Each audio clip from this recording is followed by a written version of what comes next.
इंसान की कीमत।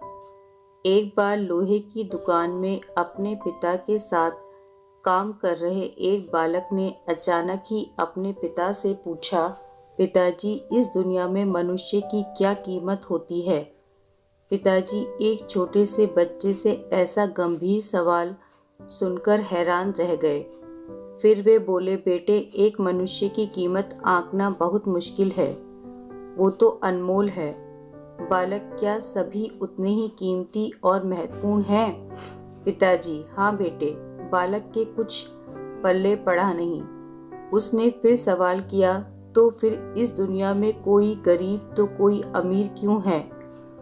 किसी की कम इज्जत तो किसी की ज्यादा क्यों होती है? सवाल सुनकर पिताजी कुछ देर तक शांत रहे और फिर बालक से स्टोर रूम में पड़ा एक लोहे का रॉड लाने को कहा। रॉड लाते ही पिताजी ने पूछा, इसकी क्या कीमत होगी? बालक, लगभग 300 रुपए। पिताजी, अगर मैं इसके बहुत से छोटे छोटे कील बना दूं तो इसकी कीमत क्या हो जाएगी?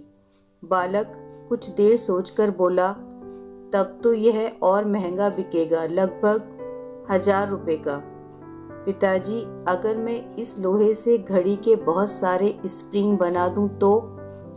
बालक कुछ देर सोचता रहा और फिर एकदम से उत्साहित होकर बोला, तब तो इसकी कीमत बहुत ज्यादा हो जाएगी।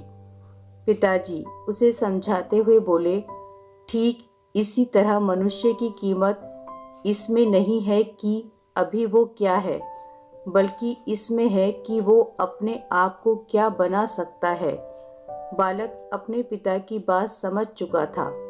सीख, हम अपने आप को मूल्यवान भी बना सकते हैं या फिर नीचे भी गिरा सकते हैं।